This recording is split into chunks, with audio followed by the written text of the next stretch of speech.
Hello, hello. Jamaal Rashad here. Come today from Frederick, Maryland. Today I'm with Brett Hess. Say hello. Hi, guys. He is the owner of Business Management Company Yes, sir. and BMC Insurance. That is a mouthful. So, episode number 45 of the ValorLives interview series. And why am I here? Number one, because there's successful people who deserve to have their story told.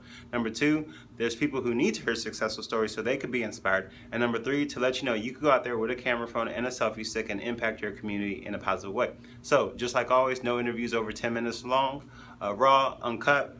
No special lighting, no special equipment, raw and uncut, or I already said that. I'm wearing my hat because Brett is a diehard Redskins fan, so I'm going to wear this hat just to make fun of him, and because the Cowboys won yesterday and the Redskins won won, man. Finally. Okay, so anyways, so Brett, married for 19 years, 5 kids. Yep. So you think you're busy? He has 5. Goodness gracious. And pets? You have pets too? Got a snake and a lizard and some fish. What kind of snake? Corn snake. How big is he? 5 feet? About 3.5, 4 feet. Where'd you get him from? My wife got it for a Christmas present for me and the kids. How long ago? About 5 years ago. Okay. So, snake is my next adventure, and Brett has a cool fish tank in the back, so that's why we chose this nice background. So, anyways, getting off topic. Brett, why do you do what you do? I love helping people. I love people who have a dream. They want to start a business. They know what they do well, but they're not sure how to go from there. And so I like taking people who have a dream and turning it into a business, helping them all along that process. Come on, man. There's a million ways to do that. So why accounting and insurance and stuff that is not the most fun topics? Were you like a nerdy guy or something?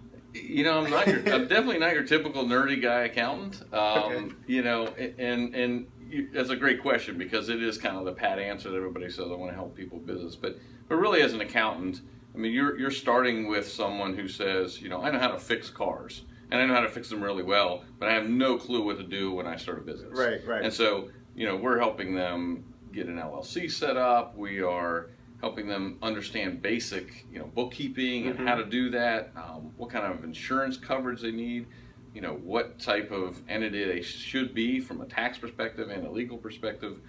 So it really is sort of at the core of starting that business, doing it right. And, you know, hopefully if we do our job well, they're successful long term, and we kind of get to watch them do really well and kind of participate in that success. They're obviously the reason for the success, but we kind of played a small role at the beginning, and it makes a lot of fun to watch people, you know, get from this point to that point. That's the part I enjoy. So I always heard that all business owners need three things: a lawyer, an accountant, and a banker.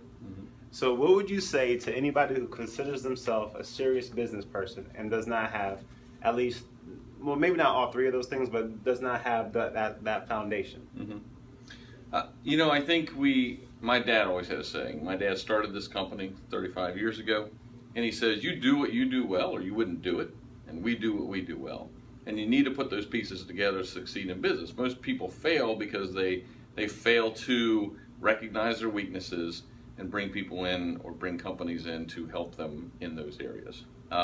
If you're a great baker or a great auto mechanic or a great whatever, you're probably not also a great attorney and a great accountant and a great any of these other things. Right. And so, you know, putting those pieces together help you to succeed. And where we fail most often is thinking we can do everything ourselves, and we end up, even if we're good at some of those things, we stretch so thin that we end up doing nothing well, you know, and become the jack of all trades and the master of nothing. And that's, you know, that would be my feedback to somebody who says, you know, I don't need any of that help, I've got this.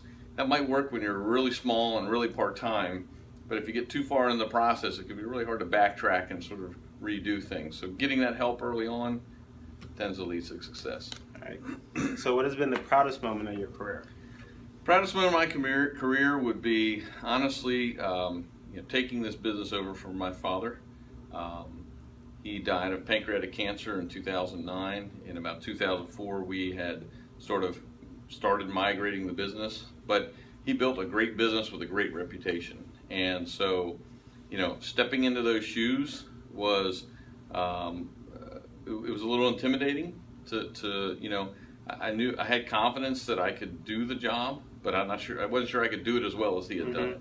And to see the business grow, and to see our reputation in the community continue to thrive has been a proud moment. And when clients who've been clients for 30 years come in and say, "Hey, your dad would be really proud of you," it makes me proud to even just be a fraction of what he was. Cool. And has it been in Frederick the whole time? Has been in Frederick the whole time. Nice.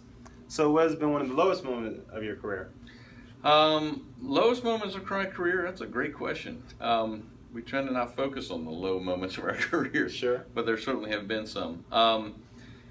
When he passed, it was a low moment only because, we missed him. And there wasn't that, even if we had already handed the business off, there was that person I could go to when I was questioning one of my decisions and go to him and say, "Hey, what do you think about this?" And not being there. That first probably year after he passed was tough. I mean, there were times where, you just instinctively got up out of my office. I'd walk to his and realize that's a conference room now, and he wasn't there, and that was tough. But at the same time, I knew where he was. I had confidence and peace in that, and so it made it easier to get through that.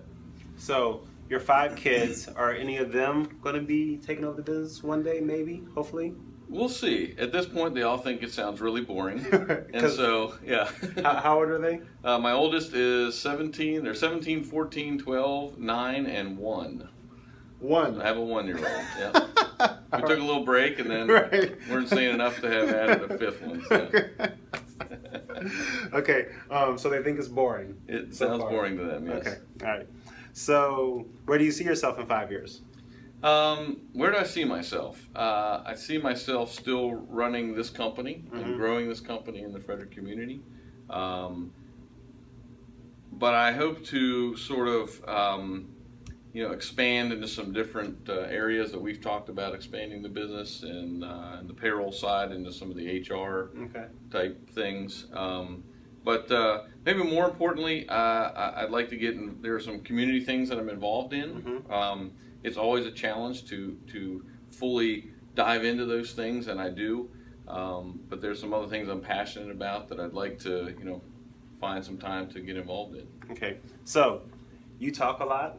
So we're going to need these next questions to be fast. Okay. Okay. So what book are you currently reading right now? The Bible. Okay. Do you have an audiobook that you're listening to? No, I don't. Okay. Do you know what a podcast is? I do. What's your favorite podcast? Don't really have a favorite. Okay. What are you thankful for? I'm thankful for family. Okay. How do you remain humble? Realizing that God is the reason for all of this, not me. Okay.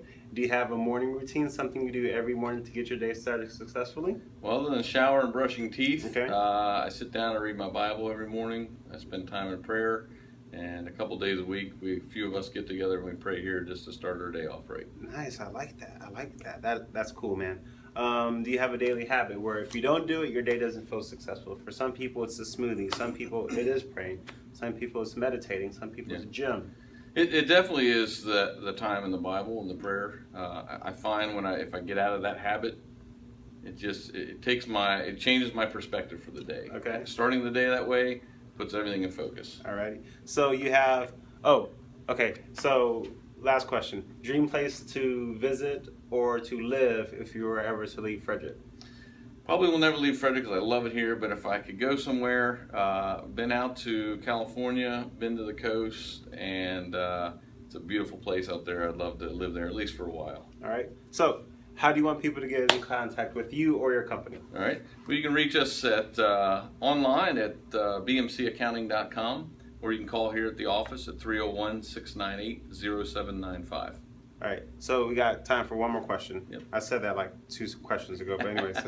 So crazy goals, scuba diving, skydiving, Mount Everest, Great Wall of China, anything like that? I've been skydiving. Okay. I'd like to do it again and actually get licensed so I can just do it on my own. Okay. That probably will happen when there's no kids to be responsible for. Okay. And because my wife does not think that's such a great idea right now, but maybe someday. All right, so ValorLives interview series, episode number 45. Go to my website, ValorLives.com, put in Brett, all his information will show up. Show some valor. See you next week. Bye.